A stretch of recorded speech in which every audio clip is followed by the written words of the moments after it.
வணக்கம். நான் அசோக் ஜைனர்ல இருந்து. இன்னைக்கு நம்ம என்ன பார்க்க போறோம் அப்படின்னா, the ultimate guide to NEET PG கவுன்சிலிங்னு பார்ட் 1 பார்ட் 2 2 சீரீஸா செஷன்ஸ் பார்க்க போறோம். இந்த செஷன்ஸ்ல நம்ம என்ன கவர் பண்ணுவோம் அப்படின்னா, கம்ப்ளீட்டா ஒரு கவுன்சிலிங், நம்ம all India counselling, Tamil Nadu state counselling நீங்க அப்ளை பண்றீங்க, அதை தவிர வேற கவுன்சிலிங்ஸ் அப்ளை பண்றீங்க, நீட் பிஜி பேஸ் பண்ணி எத்தனை கவுன்சிலிங்ஸ் நீங்க அட்டன் பண்றீங்க அப்படின்னாலும் அதை எப்படி அப்ரோச் பண்ணுறது, நம்ம இந்த சீட்ஸ் என்னென்ன தமிழ்நாட்டில் இருக்குது, என்னென்ன ஆல் இண்டியாவில் இருக்குது, என்னென்ன வேறு வேறு ஸ்டேட்ஸில் இருக்குது, எதுக்கு நான் எலிஜிபிள்ங்கிற கன்ஃபியூஷன்ஸ் எல்லாம் இருக்கும் இல்லையா, அது எல்லாமே ஸ்டெப் பை ஸ்டெப்பாக எப்படி அப்ரோச் பண்ணுறது அப்படிங்கிறதுக்காக தான். உங்களை நிறைய பேருக்கு ஏற்கனவே கவுன்சிலிங் அட்டன் பண்ணியிருப்பீங்க, இது பற்றி நல்ல ஐடியா இருக்கும். அப்படி இருந்துச்சுன்னா மேபி இது ஒரு ரிவிஷன் மாதிரி எடுத்துக்கோங்க. மேபி இந்த டைம் உங்களுக்கு ஸ்பெண்ட் பண்ண முடியலன்னா டேரெக்டாக கவுன்சிலிங் கூட போகலாம். இது எல்லாமே டீட்டெயில்டாக இருக்கக்கூடிய ஒரு செஷன்.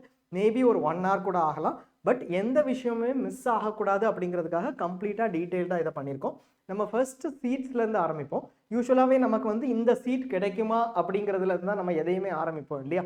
நம்ம எக்ஸாம் எழுதுறப்போவே இந்தந்த சீட்ஸ் எனக்கு ப்ரிஃபரபிள் அப்படிங்கிற மாதிரி. ஸோ சீட்ஸ்லேருந்து ஆரம்பிப்போம். சீட்ஸே வந்து ஒரு கோர்ஸும் ஒரு இன்ஸ்டிடியூட்டும் சேர்ந்தது தான் ஒரு சீட் இல்லையா. அந்த சீட்ஸ்லேருந்து ஆரம்பித்து எந்த கவுன்சிலிங்கில் அந்த சீட்ஸ் வருது, எனக்கு மெட்ராஸ் மெடிக்கல் காலேஜில் ஜென்ரல் மெடிசன் வேணும்னா எந்தெந்த கவுன்சிலிங்கில் அது வருது, அதுக்கு நான் எலிஜிபிளா இல்லையா, அந்த எலிஜிபிலிட்டி எனக்கு என்னோட ரேங்க்குக்கு அது பாசிபிளா இல்லையாங்கிறத பொறுத்து நான் எப்படி கவுன்சிலிங்ஸ் எந்தெந்த கவுன்சிலிங்ஸ் அட்டன் பண்ணணுங்கிறத டிசைட் பண்ணுறது. கவுன்சிலிங்ஸை நான் டிசைட் பண்ணிட்டேன், இப்போ நான் எந்த சர்டிஃபிகேட்ஸ் அண்ட் டாக்குமெண்ட்ஸ் நான் அந்த கவுன்சிலிங்காக நான் எடுத்துகிட்டு போகணும் அப்படிங்கிறது, அண்ட் அந்த கவுன்சிலிங் ப்ராசஸ் எப்படி நடக்கும், இந்த கம்ப்ளீட் ப்ராசஸை நம்ம இன்னைக்கு கம்ப்ளீட்டாக ரூல்ஸ் வரைக்கும் பார்த்து மேனேஜ் பண்ணுறோம். மேனேஜ் பண்ணுறதை பார்த்து நம்ம வந்து கம்ப்ளீட்டாக இதை எக்ஸ்பிளைன் பண்ண போகிறோம். கடைசியாக ஒரு சீட் இருக்குது, ஜென்ரல் மெடிசன் இருக்குது, 10 இன்ஸ்டிடியூட்டில் இருக்குது, தமிழ்நாட்டில் கொஞ்சம் இல்லை வேறு ஸ்டேட்ஸில் கொஞ்சம் அப்படிங்கிற மாதிரி இருக்குதுன்னா அந்த சீட்ஸை நான் எப்படி எவாலுவேட் பண்ணுறது அப்படிங்கிறதுக்கும் அதுக்கான அதுக்கு என்ன ப்ராசஸ் ஃபாலோ பண்ண முடியும், என்னென்ன ஃபேக்டர்ஸ் பார்க்கலாங்கிறதையும் பார்ப்போம். ஃபர்ஸ்ட், இது வந்து சர்வீஸ் நான் சர்வீஸ் கேண்டிடேட்ஸ் ரெண்டு செட் ஆஃப் கேண்டிடேட்ஸ்க்கும் ஸ்லைட்லி டிஃப்ரெண்ட்டாக இருக்கலாம். சர்வீஸ் கேண்டிடேட்ஸ் மேபி தமிழ்நாடு மட்டும் அட்டன் பண்ணலாம், இல்லை ஆல் இண்டியா கவுன்சிலிங்கும் அட்டன் பண்ணலாம் சில service candidates. Because certain seats வந்து தமிழ்நாட்டில் ஒரு சீட் தான் இருக்கும், அது ஆல் இண்டியாவில் வர்றது அந்த மாதிரி இருந்துச்சுனாலோ, இல்லை டீம்டு யூனிவர்சிட்டி ப்ரைவேட் இன்ஸ்டியூட்ஸ், நான் வந்து எக்ஸ்ட்ராடினரி லீவ் எடுத்துட்டு நான் வந்து 3 years அங்கே போய் படிச்சுட்டு திருப்பி வர போகிறேன், அந்த மாதிரி சினாரியோஸில் கூட சர்வீஸ் கேண்டிடேட்ஸ்க்கு இது யூஸ்ஃபுல்லாக இருக்கும். All India counselling, Tamil Nadu counselling ரெண்டையுமே சேர்ந்து இதை நம்ம டிஃபைன் பண்ண போகிறோம். இன்கேஸ் நீங்கள் தமிழ்நாடு கவுன்சிலிங் மட்டும்தான் அட்டன் பண்ண போகிறீங்க, இதை ஸ்கிப் பண்ணணும்னு நினைக்கிறீங்கனாலும் இதை நீங்கள் you can go through it, என்ன டைப் ஆஃப் சீட்ஸ் இருக்குதுங்கிறத தெரிஞ்சுக்கிறதுக்காக. இல்லை தமிழ்நாடு கவுன்சிலிங்க்கு தனியாக ஒரு செஷன் ரன் பண்ணும். நான் சர்வீஸ் கேண்டிடேட்டாக இருக்கீங்க அப்படின்னா ஃபுல்லாகவே உங்களுக்கு ரெலவெண்ட்டாக இருக்கும். ஏன்னா தமிழ்நாடு ஒரு டிஃப்ரெண்ட்டான ரேங்க் வைஸ் ரவுண்ட் வைஸ் ரிசல்ட்ஸை கொடுக்கும். தமிழ்நாடும் ஆல் இண்டியாவும் டேண்டமில் மூவ் ஆகும். மெனி ஸ்டேட்ஸில் அந்த மாதிரி மூவ் ஆகாது. மற்ற ஸ்டேட்ஸில் இங்கே எங்கே க்ளோஸ் ஆகுதோ அதுக்கு அடுத்தது இங்கே ஸ்டார்ட் ஆகும். ஏன்னா தமிழ்நாட்டில் 50% சர்வீஸ் கேட்டகரி ரிசர்வேஷன் இருக்கிறதுனால அது ரொம்ப காம்படிட்டிவாக இருக்கிறதுனால உங்களுக்கு அந்த டிசிஷன்ஸ் நிறைய கம்ப்ளீட் ப்ராசஸ் தெரிஞ்சதுன்னா ஹெல்ப்ஃபுல்லாக இருக்கும். ஸோ ரொம்ப ஒரு லாங் முன்னுரை தான், பட் ஸ்டில் அது வந்து நெசசரிங்கிறதுனால ஃபர்ஸ்ட் கோர்சஸ் எடுத்துப்போம். கோர்சஸ் நமக்கு என்னென்ன கோர்சஸ் இருக்குதுன்னு சிலருக்கு, பெரும்பாலானவங்களுக்கு இது என்னங்கிறது தெரியும், சிலருக்கு இது மேபி ஐடியா இல்லாமல் இருக்கலாம். MD, MS, PG diploma courses நமக்கு இருக்குது. பிஜி டிப்ளமா கோர்சஸ் தமிழ்நாடை பொறுத்த வரைக்கும் ராஜா முத்தையா மெடிக்கல் காலேஜில் இருக்குது, இல்லை பிஎஸ்ஜி மெடிக்கல் காலேஜில் சில கோர்சஸ் இருக்குது. டிப்ளமோ இன் டயபெட்டாலஜி எங்கே இருக்குது, மெட்ராஸ் மெடிக்கல் காலேஜில். ஸோ இந்த 2 years பிஜி டிப்ளமா நமக்கு டிஜிஓ டிசிஹெச் எல்லாமே முன்னாடியே தெரியும் இல்லையா, அது வந்து தமிழ்நாட்டில் இந்த இன்ஸ்டிடியூட்ஸில் மட்டும்தான் இருக்குது. இதை தாண்டி 1 or 2 இருந்துச்சுன்னா தென் ப்ரைவேட் இன்ஸ்டியூட்ஸாக இருக்கும், அது நம்ம செக் பண்ணலாம், அது private institute. MD MS 3 years courses, PG diploma 2 years course. இந்த கோர்சஸ் மெடிக்கல் காலேஜில் இருக்கிறது நமக்கு ஏற்கனவே தெரிஞ்சது. அது போக டிஎன்பி கோர்சஸ் இருக்குது, என்பிஎம்எஸ் டிப்ளமா கோர்சஸ் இருக்குது. இது எல்லாமே என்பிஇ ரன் பண்ணுற கோர்சஸ். என்பிஇங்கிறது நம்ம நேஷனல் போர்ட் ஆஃப் எக்ஸாமினேஷன்ஸ், நம்ம எக்ஸாம்ஸ் கண்டக்ட் பண்ணுறாங்க இல்லையா, அவங்க ஹாஸ்பிட்டல்ஸில் இந்த கோர்சஸ் ரன் பண்ணுறாங்க. அதை பற்றியும் பார்ப்போம். இது 3 years, இது 2 years. ஸோ கம்ப்ளீட்டாக நீட் பிஜி கவர் பண்ணக்கூடிய கோர்சஸ் இந்த ரெண்டும். இது போக சிபிஎஸ்னு ஒரு செட் ஆஃப் கோர்சஸ் இருந்துச்சு, இப்போ அது லீகல் டசலில் இருக்குது. சிபிஎஸ்க்கு வந்து 2022லேருந்தே சீட்ஸ் அலாட் ஆகலை. ஸோ இதை நம்ம எடுக்க மாட்டோம் இப்போது. இன்கேஸ் நீங்கள் சிபிஎஸ் ஃபாலோ பண்ணுறீங்க அப்படின்னா அதில் ரிஸ்க் இருக்குது. இப்போதைக்கு அதை மறந்துட்டு தென் எப்போ சிபிஎஸ் நோட்டிஃபிகேஷன் எடுத்தது அஃபிஷியலாக போடுறாங்களோ அப்போ பார்த்துக்கலாம். இன்ஸ்டிடியூட்ஸ் நம்ம இது வந்து தமிழ்நாடு பெர்ஸ்பெக்டிவ்ல மட்டும் பார்க்கல, ஆல் இண்டியா பெர்ஸ்பெக்டிவ்ல பார்க்கறதுனால இன்ஸ்டிடியூட்ஸ் வந்து ஒரு whole set of state government medical colleges இருக்குது. எக்கச்சக்க மெடிக்கல் காலேஜஸ் ஒவ்வொரு ஸ்டேட்லையும் இருக்கும் இல்லையா? அந்த மெடிக்கல் காலேஜஸ் எப்படி அலாட் ஆகுது? சென்ட்ரல் யூனிவர்சிட்டிஸ் இருக்கும். Aligarh Muslim university, Banaras Hindu university, Delhi யூனிவர்சிட்டியில் இருக்கக்கூடிய சீட்ஸ், அது இல்லை ஐபி யூனிவர்சிட்டி இருக்கக்கூடிய சென்ட்ரல் இன்ஸ்டிடியூட்ஸ், அதெல்லாம் எப்படி அலாட் ஆகுது? Arm forces medical institutes, arm forces medical college Pune, army RNR hospital Delhi, இதெல்லாம் எம்பிபிஎஸ் கோர்சஸ் ஆஃபர் பண்ணுது. பட் இது போக இன்னொரு 8 மொத்தம் 10 மெடிக்கல் காலேஜஸ் நிறைய கோர்சஸ் ஆஃபர் பண்ணுறாங்க. அதுக்கான ப்ராசஸ் எப்படி இருந்துச்சு, இந்த வருஷம் எப்படி சேஞ்ச் ஆகுது அப்படிங்கிறத பார்ப்போம். டீம்டு யூனிவர்சிட்டிஸ் தமிழ்நாடு எடுத்துக்கிட்டிங்கன்னா Sri Ramachandra medical college, Vinayaka missions, Savitha medical college, இந்த மாதிரி டீம்டு யூனிவர்சிட்டிஸ் இருக்கு இல்லையா? அதெல்லாம் சென்ட்ரல் இன் நேச்சர். அந்த டீம்டு யூனிவர்சிட்டி சீட்ஸ் எங்கே அலாட் ஆகுது? அது போக ப்ரைவேட் காலேஜஸ்ங்கிறது நம்ம PSG, Mookambika, KMCH, Tagore medical college, அந்த மாதிரி காலேஜஸ் இல்லை யூனிவர்சிட்டிஸில் இப்போ சீட்ஸ் இல்லை பிஜி சீட்ஸ், பட் அது எப்படி அலாட் ஆகுது? அண்ட் என்பியோட ப்ரைவேட் இன்ஸ்டிடியூட்ஸ் என்ன? டிஎன்பி ஆஃபர் பண்ணுற இன்ஸ்டிடியூட்ஸ் இல்லை என்பிஇ டிப்ளமோ ஆஃபர் பண்ணுற இன்ஸ்டிடியூட்ஸ், இதெல்லாம் ஹாஸ்பிட்டல்ஸாக இருக்கும். சில மெடிக்கல் காலேஜஸ்லையும் இருக்கும். அது எப்படிங்கிறதையும் எக்ஸ்பிளைன் பண்ணுவோம். NPE government institutes, DNB offer பண்ணுறது, என்பிஇ டிப்ளமோ ஆஃபர் பண்ணுறது, கவர்மெண்ட் இன்ஸ்டிடியூட்ஸும் ஆஃபர் பண்ணுறாங்க. அந்த சீட்ஸ் என்ன ஆகுது? அப்புறம் கவுன்சிலிங்ஸ். ஸோ இதெல்லாம் நம்ம கோர்ஸும் இன்ஸ்டிடியூட்டும் பார்த்துட்டோம்னா, இந்த கோர்ஸ் இன்ஸ்டிடியூட்டும் சேர்த்தோம்னா ஒரு சீட் வரும் இல்லையா? அந்த சீட் ஒரு இன்ஸ்டிடியூட்ல 20 சீட் இருக்குது. மெட்ராஸ் மெடிக்கல் காலேஜில் 20 சீட் இருக்குது ஒரு டிபார்ட்மெண்ட்ல. அது எப்படி கவுன்சிலிங்ல ஸ்பிளிட் ஆகுது? ஆல் இண்டியா கவுன்சிலிங்ல வருதா? ஸ்டேட் கவுன்சிலிங்ல வருதா? ஏஎஃப்எம்எஸ்க்கு தனி கவுன்சிலிங் இருக்குதா? இந்த செட் ஆஃப் சீட்ஸுக்கு டிஎன்பி ஸ்பான்சர்ட்னு எல்லாம் சொல்றாங்களே, அது என்எஸ் கவுன்சிலிங், அது நமக்கு கிடைக்குமா? இன் சர்வீஸ் கேண்டிடேட்டா இருந்தீங்க, தமிழ்நாடு சர்வீஸ் கேண்டிடேட்டா இருந்தீங்கன்னா இது கிடைக்கணும் அப்படின்னா நம்ம என்ன பண்ணலாம்? இந்த மாதிரி queries-க்கு we will just have answers throughout. We'll start with courses. இது ஒரு ஸ்ட்ரக்சர்டான அப்ரோச். எப்படி நம்ம கவுன்சிலிங் அப்ரோச் பண்றதுங்கிறதுக்கு first we will start with courses under NEET PG. In case இதெல்லாம் உங்களுக்கு தெரிஞ்சதுன்னா ஸ்கிப் பண்ணுங்க, நோ ப்ராப்ளம். பட் இன்கேஸ் நீங்க உங்களுக்கு இதுதான் ஃபர்ஸ்ட் டைம் அப்படின்னா இந்த அப்ரோச் ஃபாலோ பண்ணிட்டீங்கன்னா உங்களுக்கு ஒரு ஸ்ட்ரக்சர்டா எல்லாத்தையுமே பார்க்க முடியும். Courses under medical colleges or PG teaching institutes. PG teaching இன்ஸ்டிடியூட்ஸ்ங்கிறது எம்பிபிஎஸ் ஆஃபர் பண்ண மாட்டாங்க, பட் போஸ்ட் கிராஜுவேட் பிஜி மட்டும் ஆஃபர் பண்ணுவாங்க. பிஜிஎம்இஆர் ஒரு எக்ஸாம்பிள் முன்னாடி. அண்ட் சில இன்ஸ்டிடியூட்ஸ் மகாராஷ்டிராவில் இருக்குது, தமிழ்நாட்டில் இந்த மாதிரி இன்ஸ்டிடியூட்ஸ் இல்லை, பட் அக்ராஸ் இந்தியா இருக்கும். அந்த இன்ஸ்டிடியூட்ஸில் 3 year MD MS or 2 year PG diplomas offer பண்ணுவாங்க. சரி, ஸோ இந்த courses first. Second, private hospitals இல்லை கவர்மெண்ட் ஹாஸ்பிட்டல்ஸ். ப்ரைவேட் ஹாஸ்பிட்டல்ஸாக இருக்கலாம், கவர்மெண்ட் ஹாஸ்பிட்டல்ஸ் கூட நம்ம ஓமந்தூராரில் சில கோர்சஸ் இருக்குது. சில கோர்சஸ் டிஎன்பி, திண்டுக்கல், நாமக்கல், இந்த மாதிரிப்பட்ட புதுக்கோட்டை, இந்த காலேஜஸில் என்பிஇ கோர்சஸ் கொஞ்சம் இருக்குது. மெடிக்கல் காலேஜாக இருக்கும், அங்கே இருக்கிற ஒரு அட்டாச்ட் ஹாஸ்பிட்டல் இருக்கும் இல்லையா? மெடிக்கல் காலேஜ் அட்டாச்ட் ஹாஸ்பிட்டலும் ரெஜிஸ்டர்டாக இருக்கும். அந்த ஹாஸ்பிட்டல் வழியாக டிஎன்பி போஸ்ட் எம்பிபிஎஸ் இல்லை என்பிஇ டிப்ளமா, இதுவும் 2 இயர்ஸ் பிஜி டிப்ளமா மாதிரியே, இது 3 இயர்ஸ் எம்டிஎம்எஸ் மாதிரியே. இது ரெண்டும் கிட்டத்தட்ட ஒரே டைப் ஆஃப் கோர்சஸ். ஒரே டைப்னா 3 இயர்ஸ் கோர்சஸ். ரெண்டுமே கிட்டத்தட்ட ஈக்குவலண்டான கோர்சஸ். அதுக்கு என்ன டிஃபரன்ஸ் அப்படிங்கிறத நம்ம தனியாக எக்ஸ்பிளைன் பண்ணுவோம். இந்த 2 டைப் ஆஃப் கோர்சஸும் ஒன்லி டிஃபரன்ஸஸ் இங்கே மெடிக்கல் காலேஜில் இது ப்ரைவேட் ஹாஸ்பிட்டலில் இருக்குது. ப்ரைவேட் ஹாஸ்பிட்டல் உங்களுக்கு அப்போலோ ஹாஸ்பிட்டல்ஸ் இல்லை இசபெல் ஹாஸ்பிட்டல், அந்த மாதிரி நிறைய ஹாஸ்பிட்டலில் இந்த கோர்சஸ் வந்து அவைலபிளாக இருக்கும். ஸோ டிஎன்பி 3 இயர்ஸ் ஹாஸ்பிட்டல்ஸில் இருக்குது. என்பிஇ டிப்ளமா 2 இயர்ஸ் 2021-22 தான் ஸ்டார்ட் பண்ணாங்க. இது வந்து ஹாஸ்பிட்டல்ஸில் கவர்மெண்ட் ஹாஸ்பிட்டல்ஸில் இருக்குது. இது வந்து ஒரு 2000+ கோர்ஸ் சீட்ஸ் இருக்குது. இது ஆல்மோஸ்ட் 4000+ சீட்ஸ் இருக்குது. மற்றபடி இது நமக்கு தெரியும், ஒரு 48,000 to 55,000 சீட்ஸ். இப்போ 48,000 to 50,000 சீட்ஸ் நம்ம இப்போ எக்ஸ்பெக்ட் பண்ணுறோம் MD MS PG diplomas across India. இதில் 2 பாயிண்ட்ஸ் பார்த்துட்டு நம்ம அடுத்தது போயிடலாம். எம்டிஎம்எஸ்க்கும் டிஎன்பிக்கும் என்ன டிஃபரன்ஸ்? ஆப்வியஸாக இது மெடிக்கல் காலேஜ், இது ஹாஸ்பிட்டல், இல்லை hospital attach to a medical college. எந்த மெடிக்கல் காலேஜில் ஒரு particular speciality general surgery offer பண்ணுறாங்கன்னா, எம்எஸ் ஜென்ரல் சர்ஜரி ஆஃபர் பண்ணுறாங்கன்னா, அங்கே டிஎன்பி ஜென்ரல் சர்ஜரி ஆஃபர் பண்ண முடியாது. அதே மெடிக்கல் காலேஜில் நான் புதுசாக நியூக்ளியர் மெடிசன் ஆரம்பிக்கிறேன் அப்படின்னு வச்சுக்கோங்க. அப்போது எம்டி நியூக்ளியர் மெடிசன் ஆரம்பிக்காமல் டிஎன்பி நியூக்ளியர் மெடிசன் ஆரம்பிக்கலாம். எம்டி நியூக்ளியர் மெடிசன் ஆரம்பிக்கல, எனக்கு அதுக்கான ஃபேக்கல்ட்டி இல்லை, அதுக்கான என்எம்சி ரெகுலேஷன்ஸ் என்னால் இன்னைக்கு சாட்டிஸ்ஃபை பண்ண முடியலன்னா முதல்ல டிஎன்பி நியூக்ளியர் மெடிசன் ஆரம்பிச்சுட்டு தென் they move on to MDMS at a later point in time. அந்த மாதிரி ஒரே ஹாஸ்பிட்டலில் எம்எஸ் ஜென்ரல் சர்ஜரியும் டிஎன்பி கோர்சஸும் இருக்கலாம், பட் ஒரே கோர்ஸில் அந்த ஹாஸ்பிட்டலில் இருக்காது, வேறு வேறு கோர்சஸாக இருக்கும். ஸோ அது ஃபர்ஸ்ட் பாயிண்ட். செகண்ட் வந்து இந்த பிஜி டிப்ளமாஸ் ஒரு 2018 வரைக்கும் ஒரு 3000 கிட்ட இருந்துச்சு. அதை கொஞ்சம் கொஞ்சமாக எம்டிஎம்எஸ் கோர்சஸாக மாற்றி இப்போ ஒன்லி அரௌண்ட் 300 ஆர் தேர். தமிழ்நாட்டில் நம்ம சொன்னோம் வெரி ஃபியூ இருக்குது, மேபி 20 to 22 சீட்ஸ் அந்த மாதிரி இருக்கும். ஸோ அந்த கம்ப்ளீட் பிஜி டிப்ளமா கோர்சஸை எடுத்துட்டு இப்போ அதை எடுத்துட்டு மீதி இருக்கிற இப்போ என்ன பண்ணிட்டாங்க, ப்ரைவேட் ஹாஸ்பிட்டல்ஸில் நிறைய என்பிஇ டிப்ளமாஸ் ஆரம்பிச்சிட்டாங்க. இந்த டிப்ளமா முடிச்சதுக்கு அப்புறம் உங்களுக்கு 2 ஆப்ஷன் இருக்கும், பிஜி டிப்ளமாவோ என்பிஇ டிப்ளமாவோ ரெண்டுமே ஈக்குவலண்ட் தான் பை த ஆக்ட். இவங்க என்பிஇ டிப்ளமாவோ பிஜி டிப்ளமாக்கு ஈக்குவலண்ட்டாக மென்ஷன் பண்ணிட்டாங்க under NMC. So PG diploma NBE diploma முடிச்சதுக்கப்புறம் 2 இயர்ஸ் நீங்கள் எம்டிஎம்எஸ் பண்ணலாம். மறுபடியும் நீட் பிஜி எழுதி 2 இயர்ஸ் எம்டிஎம்எஸ் பண்ணலாம். இது ஒரு பாசிபிலிட்டி.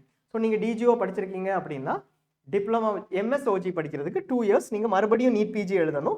அதில் ரேங்க் படி தான் வரும். பட் உங்களுக்கு ஒரு 2 இயர்ஸ் தான் ஆகும் instead of 3 years usual process PG diploma இல்லை என்பிஇ டிப்ளமா முடிச்சதுக்கப்புறம். இது ஒரு ஆப்ஷன். ரெண்டாவது ஆப்ஷன் என்ன அப்படின்னா, பிஜி டிப்ளமா முடிச்சதுக்கப்புறம் பிடி செட்னு ஒரு எக்ஸாமினேஷன் இருக்குது, என்பிஇ கண்டக்ட் பண்ணுறாங்க. போஸ்ட் டிப்ளமா முடிச்சதுக்கப்புறம் எழுதுகிற ஒரு காமன் என்ட்ரன்ஸ் எக்ஸாமினேஷன். நீங்கள் டிஜிஓ பண்ணியிருந்தீங்கன்னா டிஜிஓக்கு ஒரு தனி எக்ஸாமினேஷன் வைப்பாங்க. டிப்ளமா இன் ஆர்த்தோபெடிக்ஸ் பண்ணியிருந்தீங்கன்னா அதுக்கு ஒரு தனி எக்ஸாமினேஷன் வைப்பாங்க. யார் கண்டக்ட் பண்ணுறது? என்பிஇ கண்டக்ட் பண்ணுவாங்க. என்ன கோர்சஸ்க்கு? செகண்டரி டிஎன்பி கோர்சஸ்க்கு 2 இயர் டிஎன்பி கோர்சஸ். எப்படி எம்டிஎம்எஸ் இங்கே 2 இயர்ஸோ அதே மாதிரி 2 வருஷம் படிச்சுட்டு நீங்கள் ஒரு டிஎன்பி டிகிரி வாங்கலாம். இதுக்கு காம்படிஷன் கொஞ்சம் கம்மி. ஆக்சுவலாக இப்போ நீங்கள் பார்த்தீங்கன்னா இந்த என்பி டிப்ளமாஸ் இப்போ தான் ஒரு பேட்ச் வெளியில் வந்திருக்காங்க. இருந்தாலுமே காம்படிஷன் ரொம்ப கம்மியாக இருக்குது. 300-400 சீட் டிஎன்பியில் இருக்குது அப்படின்னா இது செகண்டரி டிஎன்பியில் 300-400 சீட் இருக்குன்னா 300 பேர் தான் அட்டெண்டே பண்ணுற மாதிரி சில கோர்சஸ் எல்லாம் கூட இருக்குது. ஸோ போக காம்படிஷன் இன்க்ரீஸ் ஆகும். பட் அது ஒரு ஆப்ஷன். ஸோ இதுதான் நமக்கான ஆப்ஷன்ஸ். செகண்ட், இந்த எம்டிஎம்எஸ் முடிச்சுட்டு டிஎன்பி முடிச்சுட்டு சூப்பர் ஸ்பெஷாலிட்டி இம்மீடியட்டாகவே பண்ணலாம். டிஎன்பிக்கும் எம்டிஎம்எஸ்க்கும் டிஃபரன்ஸ் கிடையாது. சூப்பர் ஸ்பெஷாலிட்டி பண்ணலாம், ப்ராக்டிஸ் இம்மீடியட்டாக பண்ணலாம். டிஎன்பி முடிச்சதுனால எனக்கு ஒரு டிஃபரன்ஸும் கிடையாது. எங்கே எம்டிஎம்எஸ்க்கும் டிஎன்பிக்கும் டிஃபரன்ஸ் அப்படின்னா, மெடிக்கல் காலேஜில் இல்லை டீச்சிங் இன்ஸ்டிடியூட்ஸில் ஃபேக்கல்ட்டி பொசிஷன்ஸ் இருக்கும் இல்லையா? ஃபேக்கல்ட்டி பொசிஷன்ஸ்னால் டீச்சிங் பொசிஷன்ஸ் இருக்கும், என்எம்சி ரெகுலேட்டட் டீச்சிங் பொசிஷன்ஸ். அந்த பொசிஷனில் நீங்கள் ஜாயின் பண்ணணும் அப்படின்னா டிஎன்பி முடித்தவங்க ஒரு 1 அடிஷனல் இயர் ஆஃப் எஸ்ஆர்ஷிப். யூஸ்வலாக எம்டிஎம்எஸ் முடித்தவங்க என்ன பண்ணுவாங்க, எம்டிஎம்எஸ் முடிச்சுட்டு எஸ்ஆர் போஸ்ட்டில் ஜாயின் பண்ணுவாங்க. 1 இயர் எஸ்ஆர் போஸ்ட்டில் இருந்துட்டு ஏபி ஆகிடுவாங்க. இதுக்கு எலிஜிபிலிட்டி வந்துடும். 1 இயர் எஸ்ஆர் போஸ்ட்டில் இருந்தால் ஏபி ஆகிடலாம். டிஎன்பி முடித்தவங்க 1 அடிஷ்னல் இயர், அதாவது இந்த 1 இயர் போக முதல்ல ஒரு 1 இயர் எம்டிஎம்எஸ்க்கு ஈக்குவலன்ஸ் இருக்கணும். அது முடிச்சதுக்கு அப்புறம் இந்த 1 இயர் பண்ணிட்டு எஸ்ஆர் பண்ணிட்டு அதுக்கப்புறம் தான் ஏபி ஆக முடியும். ஸோ ஒரு 1 இயர் அடிஷ்னல் எஸ்ஆர்ஷிப். எதுக்கு? மெடிக்கல் காலேஜ் போய் நான் ஃபேக்கல்ட்டி ஆக போகிறேன், அங்கே ஃபைனலி ப்ரொஃபஸர் வரைக்கும் மூவ் ஆகி அந்த ரோலில் நான் போக போகிறேன் அப்படின்னா தென் இந்த 1 இயர் அடிஷ்னல் எஸ்ஆர்ஷிப் தேவை. அதுவும் 500 பெட்டட் டிஎன்பி ஹாஸ்பிட்டலில் பண்ணால் தேவையில்லை, டைரெக்டாகவே எம்டிஎம்எஸ் மாதிரி ஈக்குவலண்ட். 500 பெட்டட் ஹாஸ்பிட்டலுக்கு கீழே பண்ணால் அது தேவை. ஸோ இதை எதுக்கு எக்ஸ்பிளைன் பண்ணுறோம்னா, நிறைய பேருக்கு டிஎன்பி ஆப்ஷன்ஸ் இருந்ததுக்கு அப்புறமும் என்னங்கிறது தெரியாமல் மிஸ் பண்ணிடக்கூடாது. ப்ராக்டிஸ்க்கும் நம்ம ப்ரைவேட் ப்ராக்டிஸ் தான் பண்ண போகிறோம் அப்படின்னா டிஎன்பியும் எம்டிஎம்எஸும் அப்சல்யூட்லி ஈக்குவலண்ட். இதில் perception of DNB versus MD MS எப்படி பியர்ஸ் பர்சீவ் பண்ணுறாங்க, மற்ற டாக்டர்ஸ் பர்சீவ் பண்ணுறாங்க, கார்பரேட்டில் பர்சீவ் பண்ணுறாங்கிறத அட்ரஸ் பண்ணலை, அது separate. But in terms of regulation இதுதான். இன்ஸ்டிடியூட் சீட்ஸ் பார்த்துட்டோம். இப்போ நான் கவுன்சிலிங்ஸுக்கு போவோம். அதாவது நம்ம இவ்வளவு டிஃப்ரெண்ட் டைப் ஆஃப் கோர்சஸ் பார்த்துட்டோம். இன்ஸ்டிடியூட்ஸ் என்னென்ன இருக்குதுங்கிற பொறுத்து இந்த கோர்ஸ் இந்த இன்ஸ்டிடியூட்ல இருந்தால் அது எந்த கவுன்சிலிங்கில் வரும் அப்படிங்கிறத நம்ம பார்க்க போகிறோம், டைப் ஆஃப் இன்ஸ்டிடியூட்ஸ் பேஸ் பண்ணி. So first, state government medical colleges நமக்கு தெரிஞ்சது தான் இல்லையா? ஸோ இப்போ தமிழ்நாடு எடுத்துக்கிட்டிங்கன்னா Madras medical college, Stanley medical college, அந்த மாதிரி ஸ்டேட் கவர்மெண்ட்டில் இருக்கக்கூடிய மெடிக்கல் காலேஜ் அக்ராஸ் இந்தியா இருக்கும் இல்லையா? இந்த எல்லா மெடிக்கல் காலேஜோட சீட்ஸில் 50% ஆஃப் சீட்ஸ் 50% எங்கே போகும்? ஆல் இண்டியா கவுன்சிலிங்க்கு நம்ம கான்ட்ரிபியூட் பண்ணுவோம். நீங்கள் எம்பிபிஎஸ் படிக்கிறப்போ 15% போயிருக்கும். பிஜியில் 50% ஆஃப் சீட்ஸ் ஆல் இண்டியா கவுன்சிலிங்க்கு போயிடும். இது ஆல் இண்டியா கோட்டா அப்படிங்கிற பேரில் போகும். பேசிக்காக இந்த சீட்ஸ் 50% சரண்டர் பண்ணுற சீட்ஸுக்கு பேர் ஆல் இண்டியா கோட்டா. இது இதில் ஸ்டேட் கவர்மெண்ட் மெடிக்கல் காலேஜஸ் என்னென்ன degrees? MD, MS, PG, diploma. So Madras medical காலேஜில் பீடியாட்ரிக்ஸில் 60 சீட் இருக்குன்னா 30 சீட்ஸ் என்ன ஆகும்? ஆல் இண்டியா கோட்டாக்கு போயிடும். மீதி 30 சீட்ஸ் ஸ்டேட் கவுன்சிலிங்கில் ஸ்டேட் கோட்டாக்கு கீழே வரும். இதுக்கு எல்லா கேண்டிடேட்ஸ் அக்ராஸ் இந்தியாவும் எலிஜிபிள். அக்ராஸ் இந்தியா, தமிழ்நாடு ஆனாலும் சரி, எந்த இதுலையும் நீட் பிஜி குவாலிஃபைட் கேண்டிடேட்ஸ் எல்லாமே இந்த செட் ஆஃப் சீட்ஸுக்கு எலிஜிபிள். ஸ்டேட் கோட்டாக்கு யார் எலிஜிபிள்? ஸ்டேட் கோட்டாக்கு maybe MBBS from the state, இல்லை resident or domicile or native or origin of the state. ஒவ்வொரு ஸ்டேட்டை பொறுத்த வரைக்கும் ரூல் மாறும். இது நம்ம ஏன் ஸ்பெசிஃபிக்காக தமிழ்நாடுக்குன்னு சொல்லாமல் எல்லா ஸ்டேட்டுக்கும் சொல்கிறோம் அப்படின்னா, நீங்கள் தமிழ்நாட்டில் எம்பிபிஎஸ் படிக்காமல் வேற ஒரு ஸ்டேட்டில் எம்பிபிஎஸ் படிக்கலாம். சிம்பிளாக எக்ஸ்பிளைன் பண்ணுறோம். இதில் எந்த ரூல் இருந்தாலும் இதில் சில ஸ்டேட்ஸ் இந்த இதில் ஏதாவது ஒரு ரூலுக்கு மேபி அவங்க எலிஜிபிலிட்டி கொடுக்கலாம். ஸோ நீங்கள் இது தாண்டி 1-2 ஸ்பெசிஃபிக் ரூல்ஸ் கூட சில ஸ்டேட்ஸில் இருக்குது. தமிழ்நாடை பொறுத்த வரைக்கும் நீங்கள் எம்பிபிஎஸ் தமிழ்நாட்டில் படிச்சிருந்தாலோ, தமிழ்நாடோட நேட்டிவ் பை பர்த், நீங்கள் தமிழ்நாட்டில் பிறந்திருக்கீங்க, உங்களுக்கு நேட்டிவிட்டி சர்டிஃபிகேட் இருக்குது, பட் வேறு ஸ்டேட்டில் எம்பிபிஎஸ் படிச்சிருக்கீங்க, அப்படி இருந்தாலும் நீங்கள் eligible for Tamil Nadu state counselling. One very clear. அதே மாதிரி நீங்கள் தமிழ்நாடு நேட்டிவாகவே இருங்க, பட் எம்பிபிஎஸ் வந்து கர்நாடகாவில் படிச்சிருக்கீங்கன்னா கர்நாடகா எம்பிபிஎஸ் பேஸ் பண்ணி உங்களுக்கு எலிஜிபிலிட்டி கொடுக்கலாம். 2 ஸ்டேட்டில் நீங்கள் அப்ளை பண்ண முடியுமா? இப்போ இருக்கிற ரூல்ஸ் படி நேட்டிவிட்டி தான் நீங்கள் 2 ஸ்டேட்டில் கிளைம் பண்ண முடியாது, பட் எலிஜிபிலிட்டி 2 ஸ்டேட்டில் உங்களுக்கு வேறு டிஃபரெண்ட் எலிஜிபிலிட்டி கிரைட்டீரியா வந்த வழியா, ஒரு ஸ்டேட்டில் எம்பிபிஎஸ் வழியா, இன்னொரு ஸ்டேட்டில் நேட்டிவ் வழியானா யூ கேன் அப்ளை. ஆனால் நான் இங்கே தமிழ்நாட்டிலேயே நேட்டிவ், பாண்டிச்சேரியிலேயே நேட்டிவ்னு கிளைம் பண்ணக்கூடாதுங்கிறது தமிழ்நாடோட ரூல். எம்பிபிஎஸ் கர்நாடகாவில் படிச்சிருக்கேன், அதனால எம்பிபிஎஸ் எலிஜிபிலிட்டி இருக்குன்னா யூ கேன் ஆல்வேஸ் கிளைம். அதுதான் இப்போ இருக்கிற சினாரியோ. ஸோ இது government medical college seats. So நான் எந்த government medical college seats list பார்த்தேனாலும் எனக்கு என்ன தெரியும்? 50% ஆல் இண்டியா கோட்டா, மீதி 50% ஸ்டேட் கோட்டா. ஸ்டேட் ஜிஎஸோட சீட்ஸ் மும்பையில் இருக்கக்கூடிய சீட்ஸ் மகாராஷ்டிராவுக்கு போயிடும் 50%, பட் மீதி 50% நான் ஆல் இண்டியா கோட்டா வழியாக அவைல் பண்ண முடியும். ஸோ அதுக்கு அடுத்தது சென்ட்ரல் யூனிவர்சிட்டிஸ். சென்ட்ரல் யூனிவர்சிட்டிஸ் வந்து 4 டிஃபரெண்ட் டைப்ஸ். ஒன்று Delhi University, Aligarh Muslim University, BHU. இது 3 பியூர் சென்ட்ரல் யூனிவர்சிட்டிஸ். அதாவது யூனிவர்சிட்டியே சென்ட்ரல் யூனிவர்சிட்டி. MOHFW கீழே, ministry of health and family வெல்ஃபேருக்கு கீழே வருது. ஜிபி பண்ட், ஹிந்து ராவ், இந்த இன்ஸ்டிடியூட்ஸ் எல்லாமே சென்ட்ரல் யூனிவர்சிட்டியோட கீழே இருக்கிற சென்ட்ரல் இன்ஸ்டிடியூட்ஸ். ஸோ இந்த இன்ஸ்டிடியூட்ஸில் கம்ப்ளீட்டாக 50% ஆல் இண்டியா கோட்டாக்கு கீழே மறுபடியும் போயிடும், மீதி 50% இன்டர்னல் கோட்டாக்கு கீழே வரும். ஒரு டிஃபரன்ஸ், இந்த ஐபி யூனிவர்சிட்டி இருக்குது. ஐபி யூனிவர்சிட்டி ஒரு ஸ்டேட் யூனிவர்சிட்டி, டெல்லியோட யூனிவர்சிட்டி.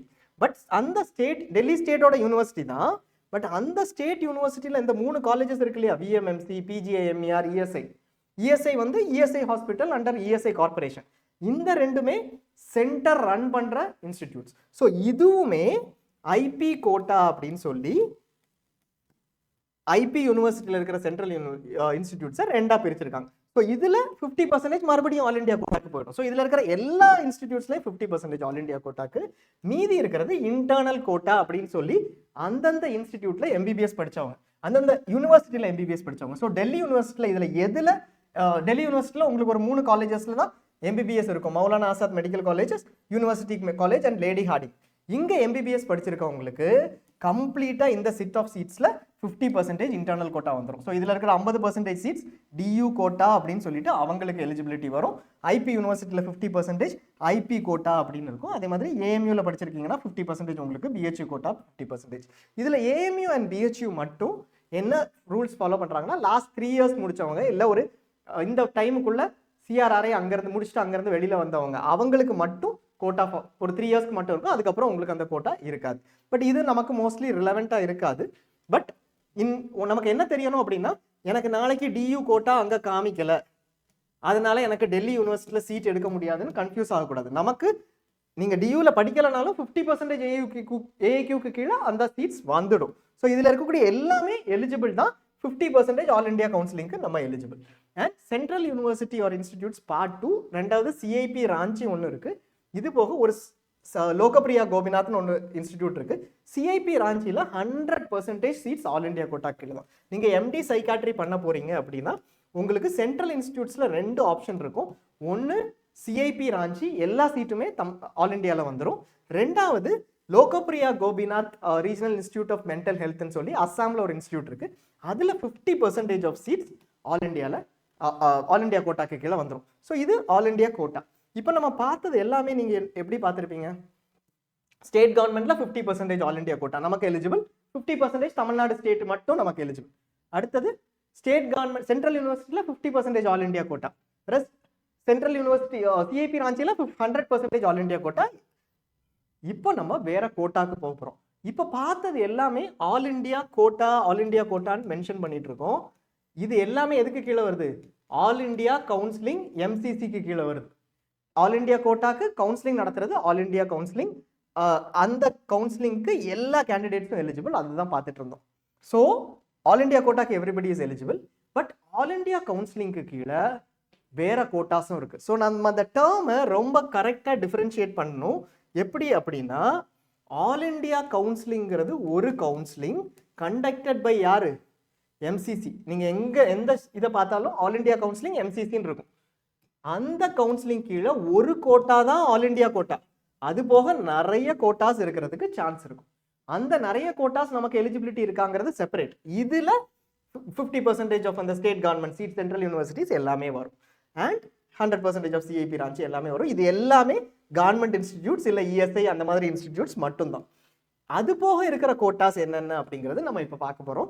அது என்ன டைப் ஆஃப் இன்ஸ்டிடியூட்ங்கிறத பொறுத்தும் பார்க்க போகிறோம். டீம்டு யூனிவர்சிட்டிஸ் இருக்குது. டீம்டு யூனிவர்சிட்டிஸ்க்கும் பிரைவேட் இன்ஸ்டிடியூட்ஸ்க்கும் ஒரு சின்ன டிஃபரன்ஸை தெரிஞ்சுக்கணும். பேசிக்காக Sri Ramachandra medical college, SRM medical college எல்லாம் டீம்டு யூனிவர்சிட்டிஸ், பிஎஸ்ஜி ஒரு பிரைவேட் இன்ஸ்டிடியூட். இது ரெண்டுக்கு இடையில என்ன டிஃபரன்ஸுங்கிறது நம்ம குவிக்காக அண்டர்ஸ்டாண்ட் பண்ணிக்கலாம். Ramachandra medical college SRMC Chennai, SRM Chennai, Trichy SRM இல்லை, எஸ்ஆர்எம் சென்னை இருக்கு இல்லையா, எஸ்ஆர்எம் யூனிவர்சிட்டி சென்னையோட மெடிக்கல் காலேஜ். இது விநாயகா மிஷன்ஸ் சேலம், இது எல்லாமே டீம்டு யூனிவர்சிட்டிஸ். இவங்க எல்லாருமே UGC university grants commission central entity இல்லையா அது. இந்த யூஜிசி அவங்களுக்கு டீம்டு டு பி யூனிவர்சிட்டி மாதிரி அப்படிங்கிற மாதிரி ஒரு ஸ்டேட்டஸ் கொடுத்துருக்காங்க. அது என்ன இவங்களுக்கு கொடுத்துருக்குது? சென்ட்ரல் நேச்சர் கொடுத்துருக்குது. பேசிக்கா all this entire institute is of central nature or central stature. சரியா? ஸோ இந்த இன்ஸ்டிடியூட்ஸ் எல்லாமே ஸ்டேட்டுக்கு கீழே முதல்ல வராது. will not come under the state. Why? Because they are all of central nature. State ஆக்டுக்கு கீழே எதுவோ அவங்களோட ரெஜிஸ்ட்ரேஷனோ அக்ரெடிடேஷனோ is not done by the state act. they are all of central nature. அவங்களே எக்ஸாமினேஷன்ஸ் கண்டக்ட் பண்ணுவாங்க. ஆட்டோனமஸ் பாடிஸ் மாதிரி தான் they are considered, they are deemed to be universities. முன்னாடி deemed universities சொன்னாங்க, இப்போ deemed to be universitiesனு மாற்றிருக்காங்க. And இதனோட seeds வந்து கம்ப்ளீட்டாக 85% ஆல் இண்டியா கோட்டாலையும் 15% என்ஆர்ஐ கோட்டாலையும் வரும். மீதி இருக்கிற பிஎஸ்ஜி அப்போ என்ன? PSG is not a deemed university. PSG என்ன யூனிவர்சிட்டிக்கு கீழே வருது? தமிழ்நாடு எம்ஜிஆர் யூனிவர்சிட்டி கீழே வருது. So PSG is a private institute or a self financing institute, எப்படி வேணாலும் நம்ம வச்சுக்கலாம். Coming under the state university. So it is a state private university institute. இது போக வேற காலேஜஸ், சில காலேஜஸ் இருக்குது. இப்போ ஸ்ரீனிவாசா யூனிவர்சிட்டிக்கு கீழே ஒரு ஸ்ரீனிவாசா மெடிக்கல் காலேஜ்னு இருக்குது. இதில் பிஜி சீட்ஸ் கிடையாது. பட் இது வந்து ஸ்டேட் பிரைவேட் யூனிவர்சிட்டி. இது ஒரு யூனிவர்சிட்டி தான், அவங்களே தான் எக்ஸாம்ஸ் கண்டக்ட் பண்ணுவாங்க. பிஎஸ்ஜி எங்க எக்ஸாம்ஸ் எழுதுவாங்க? டிஎன் எம்ஜிஆர் யூனிவர்சிட்டி நடத்துகிற ஃபைனல் எக்ஸாம் தான். மெட்ராஸ் மெடிக்கல் காலேஜுக்கும் பிஎஸ்சிக்கும் ஒரே எக்ஸாம் தான். சிலபஸ் எல்லாமே டிஎன் எம்ஜிஆர் யூனிவர்சிட்டிக்கு கீழே தான் வரும். They come under the authority, they are affiliated to TN MGR university. Private university, இந்த ஸ்ரீனிவாசா மெடிக்கல் காலேஜ், தனலட்சுமி புதுசாக ஒரு யூனிவர்சிட்டி ஆரம்பிச்சிருக்காங்க. அவங்க எல்லாம் என்ன தனியாகவே அவங்க ஒரு யூனிவர்சிட்டி. 2019 தமிழ்நாட்டில் ஸ்டேட் யூனிவர்சிட்டி ஆக்ட்னு ஒன்று கொண்டு வந்தாங்க. பிரைவேட் யூனிவர்சிட்டிஸ் இங்கே ஸ்டார்ட் பண்ணலான்னு சொல்லி. இதே மாதிரி நிறைய யூனிவர்சிட்டிஸ் ராஜஸ்தானில் வேற ஸ்டேட்ஸில் எல்லாமே இருக்குது. அந்த யூனிவர்சிட்டிஸ் மாதிரி இவங்க தனியாக அவங்களே எக்ஸாம் கண்டக்ட் பண்ணுவாங்க. பட் ஸ்டில் ஸ்டேட் கீழே வருவாங்க. அந்த யூனிவர்சிட்டிஸோட சீட்ஸ் எல்லாம் டீம்டுக்கும் அதுக்கும் சம்மந்தம் கிடையாது. ஸ்டேட்டுக்கு கம்ப்ளீட்டாக 100%. அதை நம்ம பார்ப்போம். ஸோ பிஎஸ்டி நான் எடுக்கணும் அப்படின்னு சொல்லிட்டு ஆல் இண்டியாவில் போய் அப்ளை பண்ண முடியாது. ராமச்சந்திரா எடுக்கணும்னு சொல்லிட்டு ஸ்டேட்டில் அப்ளை பண்ண முடியாது. Shri Ramachandra medical college, SRMC, SRM, Vinayaka missions எல்லாம் deemed university 100% all India counselling கீழே. அதில் ஒரு 15% என்ஆர்ஐ கோட்டா. இது என்னென்ன யூனிவர்சிட்டிக்கு, இதுக்கு யாரெல்லாம் எலிஜிபிள்? மேனேஜ்மெண்ட் கோட்டா சீட்ஸ்க்கு எல்லாருமே எலிஜிபிள். இந்த கோட்டாக்கு பேர் என்ன? Deemed management quota, MNG quota, NRI quota. இது எந்த கவுன்சிலிங் கீழே? ஆல் இண்டியா கவுன்சிலிங் கீழே தான். இதுவும் ஆல் இண்டியா கவுன்சிலிங் கீழே தான். என்ஆர்ஐக்கு மட்டும் நீங்கள் என்ஆர்ஐ கேண்டிடேட்டாவோ என்ஆர்ஐ ஸ்பான்சர்ட் கேண்டிடேட்டாவோ இருந்தால் எலிஜிபிளாக இருப்பீங்க. என்ஆர்ஐ ஸ்பான்சர்ட்னா ஒரு நம்ம அதுக்கான தனியான வீடியோ பண்ணுவோம். ஒரு set of first degree relatives உங்களால் ஸ்பான்சர் பண்ண முடியும். ஸோ இது கிளியர்.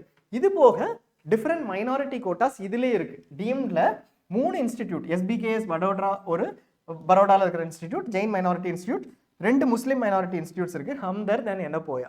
இந்த இன்ஸ்டிடியூட்ஸ் எல்லாமே முஸ்லிம் மைனாரிட்டி சீட்ஸும் கொடுக்குறாங்க. நம்ம என்ன சொன்னோம், டீம்டு மேனேஜ்மெண்ட்ல 85% எல்லாரும் எலிஜிபிள்னு. இதுல ஒரு பார்ட்டை ஜெயின் மைனாரிட்டி முஸ்லீம் மைனாரிட்டி கொடுக்குறாங்க, மீதி இருக்கிறது இந்த 3 இன்ஸ்டியூட்ஸ் மட்டும். மற்றபடி சேம் ஸ்பிளிட்ல தான் ஒர்க் ஆகும். ஸோ பேசிக்காக டீம்டு யூனிவர்சிட்டி வேணும்னா நான் எந்த கவுன்சிலிங்க்கு போகணும், ஆல் இண்டியா கவுன்சிலிங்க்கு போகணும். எது டீம்டு யூனிவர்சிட்டி எனக்கு தெரியாது. நீங்கள் 3 இன்ஸ்டியூட் சொன்னீங்க, எஸ்ஆர்எம்சி, எஸ்ஆர்எம், விநாயகான்னு சொல்லிட்டீங்க. மீதி தமிழ்நாட்டில் என்னெல்லாம் டீம்டு யூனிவர்சிட்டிஸ் இருக்குது, எது எது டீம்டு யூனிவர்சிட்டிங்கிறது லிஸ்ட் இங்கே இருக்குது. இதில் இருக்கிற 42 இன்ஸ்டிடியூட் டீம்டு யூனிவர்சிட்டி. இதை தவிர எந்த பிரைவேட் மெடிக்கல் காலேஜ் நீங்கள் எடுத்தீங்கனாலும் அந்தந்த ஸ்டேட்டுக்கு கீழே வரும். ஸோ இந்த லிஸ்ட்டை நீங்கள் என்னைக்கு வேணாலும் ரெஃபர் பண்ணலாம். இந்த 3ம் நம்ம மைனாரிட்டியும் இருக்கிறதுன்னு சொன்னோம். இதை ரெஃபர் பண்ணலாம். 100% of seats all India counselling கீழே வரும். ஸோ இந்த இன்ஸ்டியூட்ஸை ரெஃபர் பண்ணலாம். தமிழ்நாடு எடுத்துக்கிட்டிங்கன்னா இங்கே அப்படியே ஒரு லாங் லிஸ்ட் இங்கே பார்க்குறீங்க இல்லையா, 1 2 3 4 5 6 7 8 9 இன்ஸ்டிடியூட்ஸும் டீம்டு யூனிவர்சிட்டிஸ். இதில் இப்போ எஸ்ஆர்எம் பார்த்தீங்கன்னா இது வந்து சென்னையில் இருக்கிற எஸ்ஆர்எம், சென்னை எஸ்ஆர்எம் இல்லை ட்ரிச்சி எஸ்ஆர்எம்னு ஒன்று இருக்குது அப்படின்னா அது வந்து பிரைவேட் இன்ஸ்டிடியூட் ட்ரிச்சியில் இருக்கிறது. ஸோ அது டிஃபரெண்ட், இது வந்து டீம்டு யூனிவர்சிட்டி. ஸோ இந்த கிளியர் லிஸ்ட்டை நீங்கள் பார்த்துக்கோங்க. இதை தவிர எல்லாமே அந்தந்த ஸ்டேட்டில் வரும், எந்த பிரைவேட் இன்ஸ்டியூட்டாக இருந்தாலும். ஒரே ஒரு எக்ஸெப்ஷன் டீம்டு யூனிவர்சிட்டிஸில் இருக்குது. 100% ஆல் இண்டியான்னு சொல்லிட்டோம் டீம்டு யூனிவர்சிட்டிஸ்க்கு.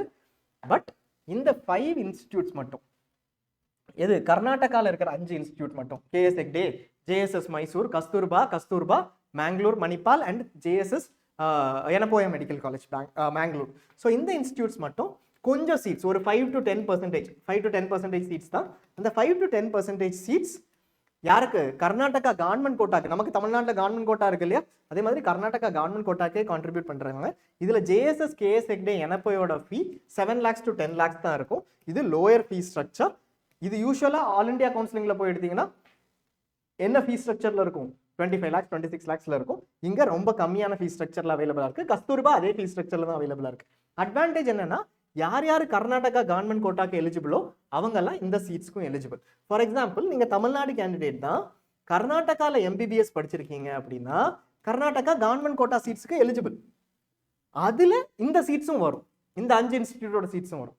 அதில் இந்த 3 இன்ஸ்டிடியூட்டும் கம்மியான ஃபீஸ் ஸ்ட்ரக்சரில் வரும். ஒருவேளை உங்கள் ரேங்க்குக்கு நீங்கள் தமிழ்நாட்டில் 15 லட்சம் ரூபாய்க்கு ஒரு சீட் எடுக்கிறதுக்கு பதிலாக இந்த சீட் உங்களுக்கு அவைலபிளாக இருக்குது.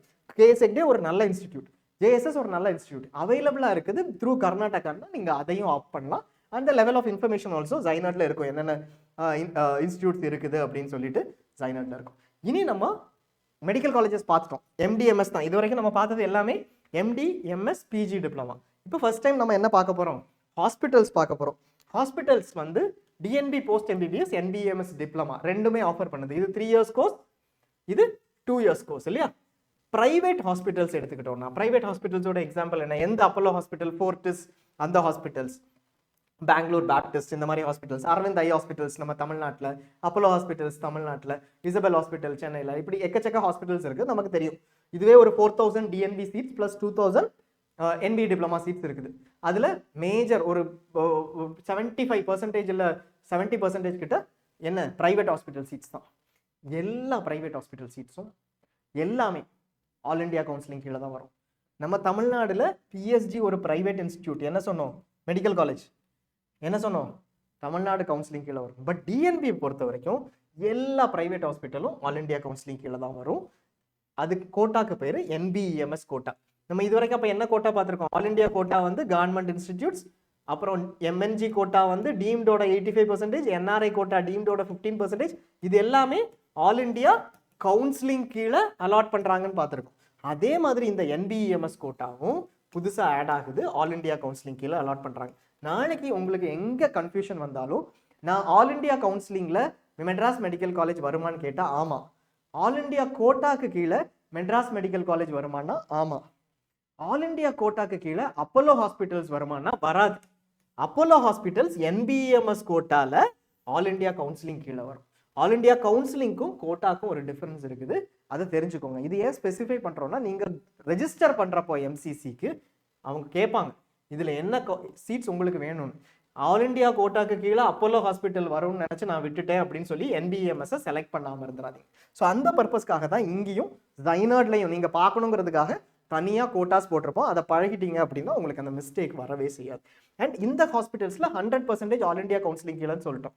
அதே மாதிரி தமிழ்நாடு நம்ம கவர்மெண்ட் ஹாஸ்பிட்டல்ஸ் இருக்கு இல்லையா, நமக்கு என்ன கவர்மெண்ட் ஹாஸ்பிட்டல்ஸ் இருக்குது இப்போ, government or corporation hospitals, ESIC, southern railway public sector unit ஹாஸ்பிட்டல்ஸோ இல்லை அந்த மாதிரி ஹாஸ்பிட்டல்ஸ், இங்கே இருக்கக்கூடிய எல்லா கவர்மெண்ட் ஹாஸ்பிட்டல்ஸ், டிஸ்ட்ரிக்ட் ஹாஸ்பிட்டல் இல்லை கவர்மெண்ட் ஹாஸ்பிட்டல் அந்த மாதிரி டேர்ம்ஸ் யூஸ் பண்ணுவாங்க. Civil hospital, district hospital, general hospital, government hospital, இது எல்லாமே கவர்மெண்ட்டோட ஹாஸ்பிட்டல்ஸை ரெஃபர் பண்ணுற மல்டிபிள் ஸ்டேட்ஸில் இருக்கிற டேர்ம்ஸ். இந்த ஹாஸ்பிட்டல்ஸ் எல்லாத்துலேயுமே 50%, நம்ம இங்கே எடுத்துக்கிட்டோம்னா நம்ம for example government head quarters hospital அப்படின்னு நம்ம சொல்லுவோம், அது பொள்ளாச்சியில் இருக்குது. அங்கே 50% ஆஃப் சீட்ஸ் ஆல் இண்டியா கோட்டாக்கு போயிடும், ஆல் இண்டியா கவுன்சிலிங்க்கு போயிடும். சாரி, ஆல் இண்டியா கவுன்சிலிங்கில் என்பிஎம்எஸ் கோட்டாக்கு போயிடும். ஸோ 50% யார் வேணாலும் எடுத்துக்கலாம். இப்போ நீங்கள் தமிழ்நாட்டில் இருக்கிறீங்க அப்படின்னா தமிழ்நாட்டிலேருந்து இதில் 50% ஆஃப் சீட்ஸ் ஆல் இண்டியாவில் எடுத்துக்கலாம். அதுக்கு எல்லா கேண்டிடேட்ஸும் எலிஜிபிள். மீதி 50% பொள்ளாச்சியில் சீட்ஸ் இருக்குது, டிஎன்பி சீட்ஸ், இதுலேயோ 2 சீட் இருக்குன்னு வச்சுப்போம். 1 சீட் இங்கே போயிடும் என்பிஎம்எஸ் கோட்டாக்கு ஆல் இண்டியா கவுன்சிலிங்கில். தமிழ்நாடு கேண்டிடேட்ஸ் எடுக்கலாமா? எடுக்கலாம். கர்நாடகா கேண்டிடேட்ஸ் எடுக்கலாமா? ஹரியானா கேண்டிடேட்ஸ் எடுக்கலாமா? எடுக்கலாம். அந்த சீட்டை யூஸ்வலாக எடுக்க மாட்டாங்க, பட் எடுக்கலாம். மீதி 50% இன் சர்வீஸாக ஸ்டேட்டுக்கு வரும். இன் சர்வீஸாக ஸ்டேட்டுக்கு வரும்னா என்ன அர்த்தம்? தமிழ்நாட்டில் சர்வீஸ் கோட்டா எலிஜிபிலிட்டி இருக்கு இல்லையா, அந்த கேண்டிடேட்ஸ்க்கு தான் இந்த சீட்ஸ் வரும். இது தமிழ்நாடோட ரெகுலேஷனா? இல்லை, இது என்பியோட ரெகுலேஷன். நீங்கள் ஒரு கவர்மெண்ட் ஹாஸ்பிட்டலில் இதே மாதிரி டிஎன்பி சீட்ஸ் ஓப்பன் பண்ணுங்க, அதில் 50% இன் சர்வீஸ் கேண்டிடேட்ஸ் கொடுக்குற ப்ரொவிஷனை அவங்க கொடுத்துருக்காங்க. ஸோ எந்த ஸ்டேட்லனாலும் நம்ம போய் வேற அந்த ப்ரொவிஷனை சேஞ்ச் பண்ண முடியாது. கவர்மெண்ட்டே நினைச்சாலும் இந்த ப்ரொவிஷனை சேஞ்ச் பண்ண முடியாது. இது ஃபில் ஆகலையோ அது லேப்ஸ் ஆகிடும். But 50% of seats in service கோட்டாக்கு தமிழ்நாட்டுக்கு வரும். ஸோ மொத்தம் 50 சீட் டோட்டலாக தமிழ்நாட்டில் இருக்கக்கூடிய எல்லா பொள்ளாச்சி, நாமக்கல் அந்த மாதிரி கவர்மெண்ட் ஹாஸ்பிட்டல்ஸில் இருக்குது அப்படின்னா 50% ஆஃப் சீட்ஸ், திண்டுக்கல் இங்கெல்லாம் இருக்குது. அந்த அந்த சீட்ஸ் இருக்குதுன்னா அதில் 50% இன் சர்வீஸ்க்கு போயிடும், மீதி 50% ஆல் இண்டியா கவுன்சிலிங்க்கு வரும். ஸோ பேசிக்காக நான் சர்வீஸ் கேண்டிடேட் இந்த சீட்ஸ் எல்லாம் எடுக்கணும்னா ஆல் இண்டியா கவுன்சிலிங் வழியாக தான் போக முடியும். தமிழ்நாட்டில் எலிஜிபிலிட்டி இருந்தாலும் அந்த சீட்ஸ் எடுக்க முடியாது. பட் ஆல் இண்டியாவில் உங்களுக்கு அந்த ஆப்பர்ச்சுனிட்டி இருக்கும். நிறைய அதர் ஸ்டேட் கேண்டிடேட்ஸ் எடுக்க மாட்டாங்க. ஸோ இந்த 50% ஆஃப் சீட்ஸ், இந்த 100% ஆஃப் சீட்ஸ் கவர் ஆயிடுச்சு. எதில்? ஸ்டேட் கவர்மெண்ட் ஹாஸ்பிட்டல்ஸ்லையோ ஸ்டேட் கவர்மெண்ட் மெடிக்கல் காலேஜஸ், ஓமந்தூரார்லையும் டிஎன்பி சீட் இருக்கும். இன்கேஸ் ஸ்பெசிஃபிக் கோர்சஸ் வச்சிருக்காங்க அப்படின்னா, சில இடங்களில் நியூக்ளியர் மெடிசன், பாலியேட்டிவ் மெடிசன் இந்த மாதிரி ஆரம்பிப்பாங்க ஃபர்ஸ்ட் டைம். அப்போ அதில் டிஎன்பி கோர்சஸ் ஆரம்பிக்கிறதுக்கான சான்சஸ் இருக்கு.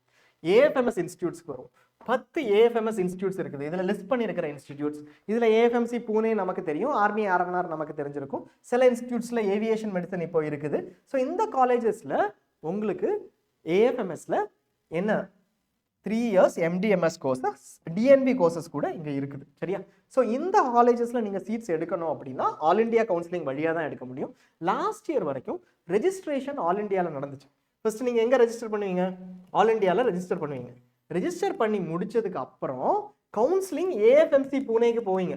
அங்கே போய் ரெஜிஸ்ட்ரேஷன் ஆல் இண்டியாவில் தான், எம்சிசி வழியாக தான் எல்லா ரெஜிஸ்ட்ரேஷனும் நடக்கிற மாதிரி தான்.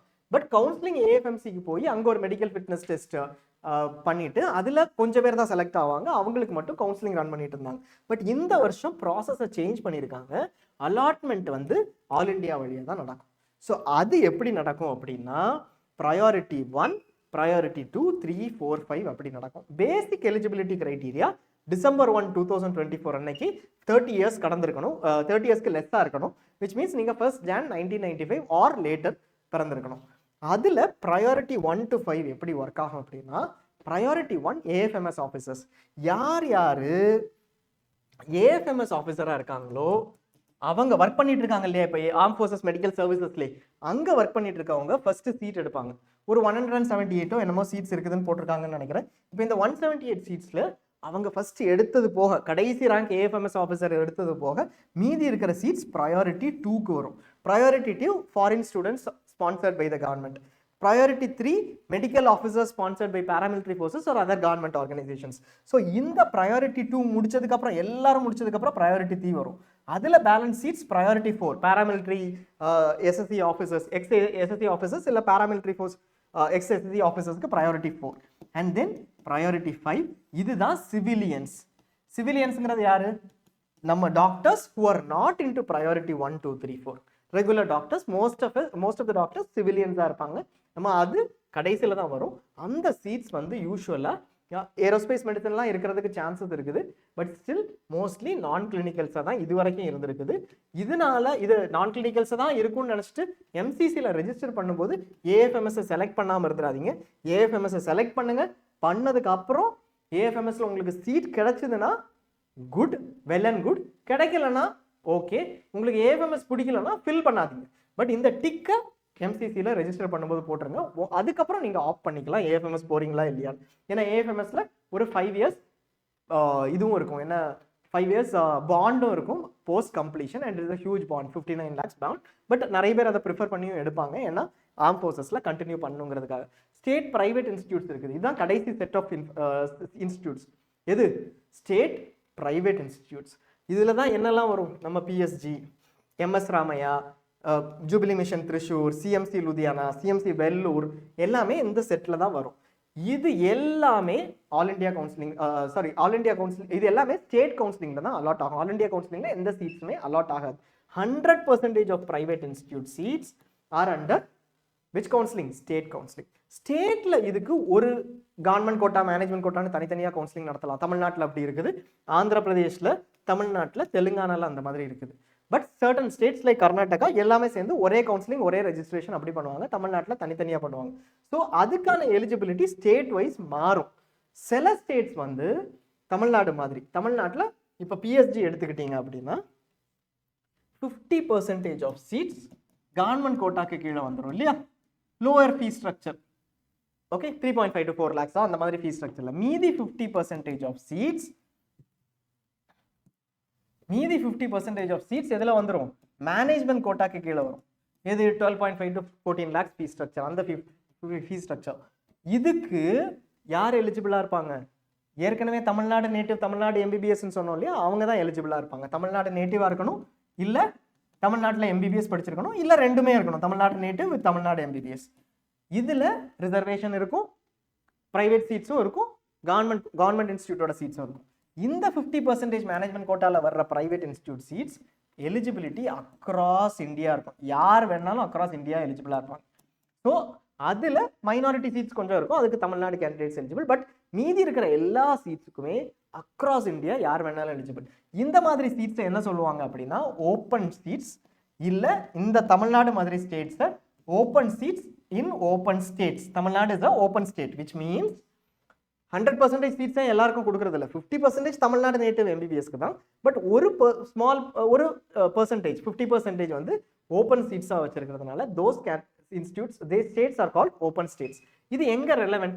நான் தமிழ்நாட்டில் இருக்கிறேன், தமிழ்நாடு கவர்மெண்ட் கோட்டாக்கு எலிஜிபிள், தமிழ்நாடு மேனேஜ்மெண்ட் கோட்டாக்கும் எலிஜிபிள், ஆல் இண்டியாவில் டீம்டு யூனிவர்சிட்டிக்கு எலிஜிபிள். மற்ற ஸ்டேட்ஸில் ப்ரைவேட் இன்ஸ்டியூட்ஸ் நான் பார்க்குறேன். எனக்கு கர்நாடகாவில் ப்ரைவேட் இன்ஸ்டியூட்ஸ் இருக்கான்னு தெரியணும். நான் கர்நாடகாவில் எம்பிபிஎஸ் பண்ணலை, கவர்மெண்ட் கோட்டாக்கு எலிஜிபிள் கிடையாது. Tamil Nadu MBBS, Tamil Nadu native. But கர்நாடகாவில் ஓப்பன் ஒரு கேட்டகரி இருக்குது, அங்கே அக்ராஸ் இந்தியா எலிஜிபிலிட்டி இருக்குது. அந்த சீட்ஸ் எல்லாமே நான் அப்ளை பண்ண முடியும். அதுக்கான இன்ஃபர்மேஷன் உங்களுக்கு ஜைனர்லையோ எங்கேயோ உங்களுக்கு எங்கள் பழைய ரா டேட்டாலேருந்து கிடச்சதுன்னா இந்த இன்ஸ்டியூட் சீட்ஸ்க்கெல்லாம் அப்ளை பண்ணலாம். இது வந்து ஒரு லிஸ்ட் இப்போ நம்ம போட்டிருக்கோம். இதை தாண்டி 2-3 ஸ்டேட்ஸும் இருக்கலாம். அது ஜைனர்லேயே அவைலபிளாக இருக்குது. ஓப்பன் ஸ்டேட்ஸுங்கிற ஃபில்டரை போட்டு நீங்கள் இமீடியட்டாகவே ரேங்க் ரேஞ்ச் கொடுத்தீங்கன்னா என்னென்ன பாசிபிலிட்டிஸ் இருக்குங்கிறது வந்துடும். ஸோ இந்த complete set of seats, state seats என்னது? ப்ரைவேட் இன்ஸ்டியூட்டோட சீட்ஸ். இதுக்கும் டீம்டுக்கும் என்ன வித்தியாசம்? இது எல்லாமே ஸ்டேட் ஆக்டுக்கு கீழே வருது, ஸ்டேட் யூனிவர்சிட்டி கீழேயோ இல்லை ஸ்டேட் ப்ரைவேட் யூனிவர்சிட்டி கீழேயோ இருக்கும். இது 100% ஸ்டேட் கவுன்சிலிங் கீழே. டீம்டு எல்லாமே 100% ஆல் இண்டியா கவுன்சிலிங் கீழே. அந்த டிஸ்டிங்ஷனை நம்ம கிளியராக தெரிஞ்சுக்கணும். பார்ட் 2 நம்ம ஒவ்வொரு ஸ்டேட்லையும் எலிஜிபிலிட்டியை நம்ம பார்ப்போம். ஜஸ்ட் இந்த பர்டிகுலர் பார்ட்டை சம் பண்ணிட்டு இங்கே முடிச்சிடுவோம். அதுக்கப்புறம் நம்ம வந்து எந்த பார்ட்டுக்கு போகலாம்? Part 3 possibilities and deciding on counsellings. நான் எந்த கவுன்சிலிங்கில் எனக்கு என்ன கிடைக்கும் அப்படிங்கிறதுக்கு போகலாம். இப்போதைக்கு நம்ம இதை சம பண்ணிவிடுவோம். நம்ம என்ன பார்த்தோம் அப்படிங்கிறது. இந்த பர்டிகுலர் சார்ட் நீங்கள் எப்போ வேணாலும் திருப்பி வந்து பார்க்கலாம் நம்ம போர்ட்டல், நம்ம யூடியூப் சேனலில். இந்த part will give you clearly எந்த சீட் எங்கே வருதுன்னு. எனக்கு ஒரு ஸ்டேட் கவர்மெண்ட் இன்ஸ்டியூட் இருக்குது, இல்லை இஎஸ்ஐ இன்ஸ்டியூட் இருக்குது. எங்கே அந்த சீட் வரும்? 50% of seats under all India கோட்டான்னு இங்கே போட்டிருக்காங்க. ஸோ எம்டிஎம்எஸ் டிப்ளமா தான் இதில் இருக்குது. ஆல் இண்டியா கோட்டாக்கு கீழே வருது. யார் eligible? Every qualified candidate across India is eligible. Central யூனிவர்சிட்டியோட சீட்ஸ் டியூ பிஹெச்யூ ஏஎம்யூ எனக்கு கிடைக்குமா? கிடைக்கும். All qualified candidates across India are eligible. MDMS diploma all India கோட்டாக்கு கீழே வருது. சென்ட்ரல் இன்ஸ்டிடியூட் ஆஃப் சைக்காட்ரி ராஞ்சியில் இந்த சீட்ஸ் ஆல் இந்தியா கோட்டாக்கு கீழே வருது. Every qualified candidate is eligible. 50% Lokopriya கோபிநாத்ல ஒரு சின்ன சேஞ்சஸ் லாஸ்ட் இயர்ல இருந்து இருக்கு. டீம்டு யூனிவர்சிட்டியில எல்லா சீட்ஸும் ஆல் இந்தியா கோட்டாக்கு கீழே வருது. எம்என்ஜி அல்லது என்ஆர்ஐ கோட்டாக்கு கீழே everybody is eligible for MNG seats. NRI seat கோட்டாக்கு NRI candidates across India are eligible. Jain minority Muslim minority கோட்டாக்கு யார் எலிஜிபிள்? அந்த respective minority candidates. Set 4.1 private hospitals. Private ஹாஸ்பிட்டல்ஸ்ல 100% ஆஃப் சீட்ஸ் டிஎன்பி கோட்டாக்கு கீழே வருது. டிஎன்பி கோட்டா இல்லை என்பிஎம்எஸ் கோட்டான்னு இருக்கும். இதுல all qualified candidates across India are eligible. Same வந்து கவர்மெண்ட் ஹாஸ்பிட்டல்ஸ்ல 50% தான் டிஎன்பிக்கு கீழே ஆல் இந்தியா கீழே வருது. மீதி 50% ஸ்டேட்டுக்கு கீழே வரும். அதை அடுத்தது பார்ப்போம். So government hospitals, government medical colleges offering DNB, அதில் 50% டிஎன்பி கோட்டாக்கு கீழே வருது. Everybody across India is eligible. அது போக இன்டர்னல் கோட்டான்னு இந்த சென்ட்ரல் யூனிவர்சிட்டிஸ்லாம் இருக்குது. அந்தந்த இன்ஸ்டியூட்டோட எம்பிபிஎஸ் தான் எலிஜிபிள். ஸோ இதை நீங்கள் பார்த்தீங்கன்னாலே கிளியராக தெரிஞ்சிடும். இது இந்த நேம்ஸ் என்ன? நீங்கள் ஆல் இந்தியா கவுன்சிலிங் அட்டன் பண்ணும்போது பார்க்க போகிற names all India quota, DNB quota, MNG quota, NRI quota, இதெல்லாமே இது என்ன சீட்டுங்கிறது நம்ம கிளியரா இங்க பார்த்து தெரிஞ்சுக்கலாம். ஒரு பார்ட் இதுல எல்லாமே எம்சிசியில தான் ரெஜிஸ்டர் பண்ணணும். கடைசியா ஏஎஃப்எம்எஸ் பார்த்தோம். ஏஎஃப்எம்எஸ் இந்த வருஷம் மறுபடியும் எம்சிசியில ரெஜிஸ்டர் பண்ணிட்டு எம்சிசிலேயே அலாட்மெண்ட் நடத்துற மாதிரி இருக்கிறதா சொல்றாங்க. ஸோ இந்த வருஷம் ப்ராசஸ் லைட்டா சேஞ்ச் ஆகலாம். அலாட் பண்ணிட்டு அதுக்கப்புறம் மெடிக்கல் ஃபிட்னஸ் டெஸ்ட் வைக்கலாம். ஸோ ஏஎஃப்எம்எஸ் நீங்க டைரக்டாவே எம்சிசியில அலாட்மெண்ட்டை எதிர்பார்க்கலாம். இங்க இந்த கலர்ல ஷேட் அடிச்சிருக்கோம் இல்லையா, அந்த சீட்ஸுக்கு மட்டும் ரிசர்வேஷன் இருக்கு. ஸோ பேசிக்கா இந்த கவர்மெண்ட் கோட்டா சீட்ஸ் ஏக்யூக்கு கீழே வர்ற எல்லா சீட்ஸுக்குமே ரிசர்வேஷன் இருக்குது. டிஎன்பியில் கவர்மெண்ட் ஹாஸ்பிட்டல் சீட்ஸுக்கு மட்டும் ரிசர்வேஷன் இருக்குது. பிரைவேட் சீட்ஸுக்கு ரிசர்வேஷன் கிடையாது. எல்லாமே ஜென்ரல் கேட்டகரியில் வரும். ஸோ 3500 பிரைவேட் சீட்ஸ் இருக்குதுன்னு வச்சுக்கோங்க. டிஎன்பியில் ஆல் இண்டியா கவுன்சிலிங் கீழே தானே எல்லாமே வரும். நம்ம சொல்லிட்டோம் 100% of seats under DNB all India counselling கீழே. அதில் ரிசர்வேஷன் கிடையாது.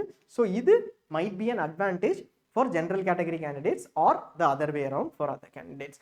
அண்ட் தென் டீம்டு யூனிவர்சிட்டிஸ்லையும் ரிசர்வேஷன் எதுலையுமே கிடையாது. இந்த மைனாரிட்டி கோட்டா அந்த 3 இன்ஸ்டிடியூட் தவிர அது ஒரு கோட்டா, அது general OBC SC ST reservation கிடையாது. அந்த கோட்டா மட்டும் இருக்கும். இங்கே நீங்கள் பார்த்தீங்கன்னா நீங்கள் ஏஎம்யூ கோட்டா, ஏஎம்யூல படிச்சிருந்தீங்கன்னா ஏஎம்யூ கோட்டாக்கு ரிசர்வேஷன் கிடையாது. அது ஒரு சின்ன difference because it is a Muslim minority institute as of now.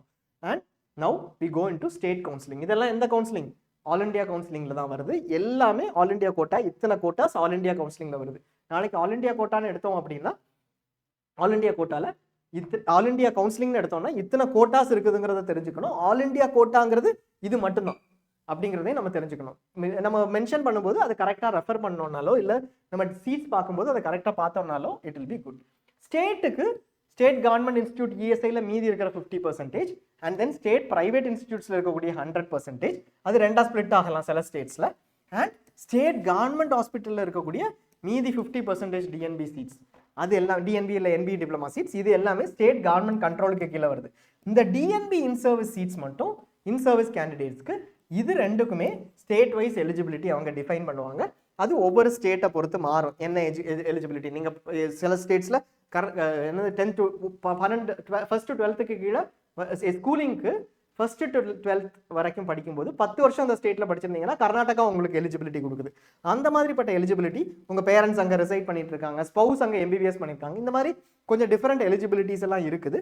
இது நீங்க செக் பண்ணணும் ஒவ்வொரு ஸ்டேட்டுக்கும். நீங்க ஒருவேளை ஒரு ஸ்டேட்ல உங்க பேரண்ட்ஸ் வந்து சென்ட்ரல் கவர்மெண்ட் எம்ப்ளாயி அந்த ஸ்டேட்ல இருக்காங்க அப்படின்னா உங்களுக்கு மேபி எலிஜிபிலிட்டி வரலாம். நீங்க அதை செக் பண்ணணும். ஸோ இது ஸ்டேட் கவர்மெண்ட்டுக்கான சீட்ஸ். இது மட்டும்தான் ஸ்டேட் கவர்மெண்ட்ல வரும். இதுல 3 ஸ்டேட்ல மட்டும் தமிழ்நாடு, தெலுங்கானா, தமிழ்நாடு, ஆந்திர பிரதேஷ்ல 2 கோட்டா பண்ணுவாங்க, கவர்மெண்ட் கோட்டா, மேனேஜ்மெண்ட் கோட்டா. லாஸ்டா இந்த ஸ்டேட் கவுன்சிலிங்ஸ் இருக்கு இல்லையா, சிலர் உங்களுக்கு சொல்லுவாங்க ஸ்டேட் கவுன்சிலிங்ஸ்ல நான் மோர் தென் 1 ஸ்டேட்டுக்கு எலிஜிபிளா இருக்க மாட்டேன் அப்படின்னு சொல்லி. அப்படி ஒரு சினாரியோ கிடையாது.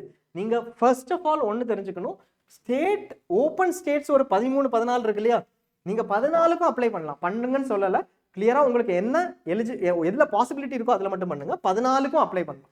ரெண்டாவது, கவர்மெண்ட் ஓப்பன் சீட்ஸ் வந்து என்னது, பிரைவேட் சீட்ஸ் மட்டும்தான். அதுக்கு கவர்மெண்ட் சீட்ஸுக்கு உங்களுக்கு எலிஜிபிலிட்டி கொடுக்க மாட்டாங்க. பிரைவேட் இன்ஸ்டியூட் சீட்ஸ் தான் ஓப்பன் ஸ்டேட்ஸ்க்கு எலிஜிபிலிட்டி.